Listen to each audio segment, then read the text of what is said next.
Hey guys, I just want to take a brief moment to talk to you about an amazing platform called Anchor. It is actually what I use for this podcast and another podcast. And for a while, it was extremely hard for me to find the right host, the right service. And I was browsing everywhere and stumbled across the app. And I've been using it ever since. Anchor really is a one-stop shop for recording, hosting, distributing, and monetizing your podcast. I love it because I put, the episodes together, put them up, upload them there, and it distributes them to everywhere that podcasts can be heard and need to be heard. The ability to do it on my mobile, add things, call-ins, it's all come in handy, when I'm in a bind and can't exactly be at home to record. So, and the best thing is it's free to use. So if you want to start a podcast, if you've thought about it, do it. All you have to do is go to anchor.fm/start. Again, that is anchor.fm/start to join me and the whole community. And I look forward to hearing your podcast. Hello and welcome back. I hope you're ready for another episode of Tales from Helheim.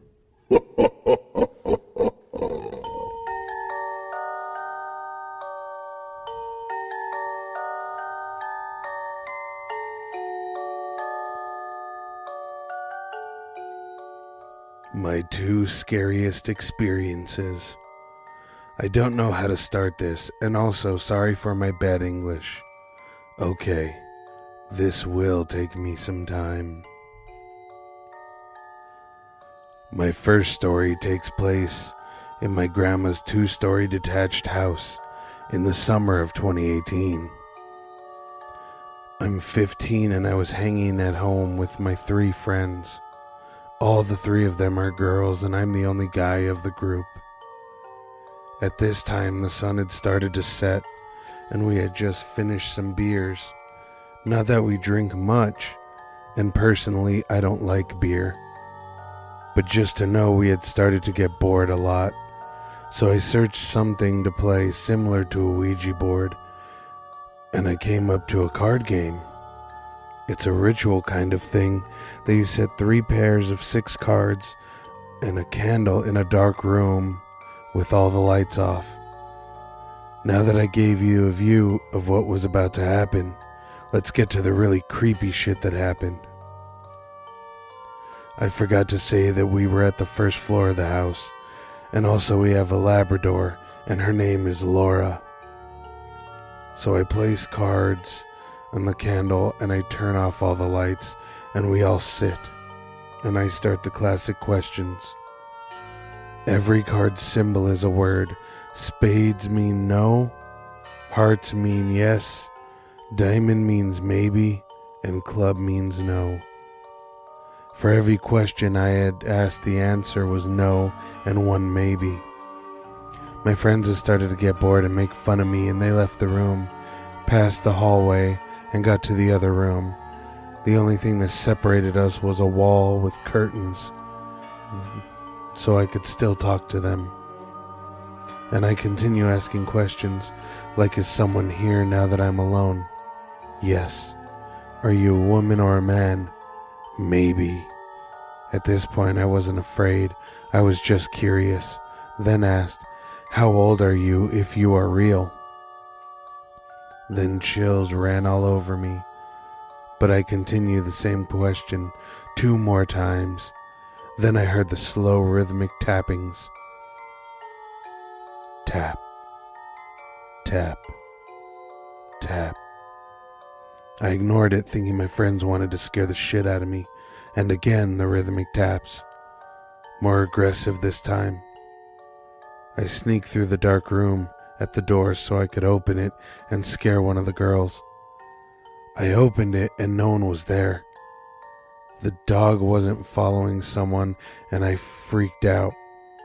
I ran through the hall to the room that my friends were in, and I see all of them being comfortable, sitting, and in a panicked voice I say, "Who the fuck was tapping at the door?" They all looked so confused, and they said to me, "Stop being fucking crazy, no one hits doors." After some arguing, one of the girls, let's name her Ewa, we get to the room, and I start the same question, "How old are you?" Now imagine someone banging on the door with his finger bone. That was the sound I heard after the question. We opened the lights and never touched cards again.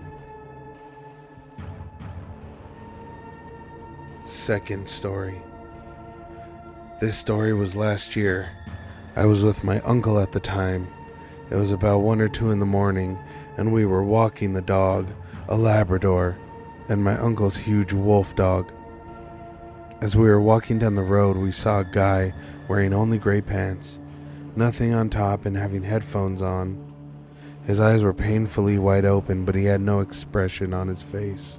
My uncle noticed him and became aware, and I kept an eye on him. He followed us, and we stopped because my uncle got very angry with that fucking stalker. Then he stopped too, and he got into a house, but didn't unlock any of the doors, so the house wasn't his. We walked faster, and then he got out, but slower walking with bigger steps. He stops, stands still in the middle of a small road surrounded by houses. The dogs were completely ignoring him. We finally got to the house without him following us, but it doesn't stop here. In summer of 2018, I was talking with my uncle, and he told me that he saw this fucking guy in the news, and there have been several reports of him stabbing and raping women. The scariest part is that this psycho motherfucker knew where we lived. Even a nice family stroll can turn and be deadly. Don't forget to cover yourself up and tuck yourself in, 'cause you never know what's waiting to grab your feet and pull you under.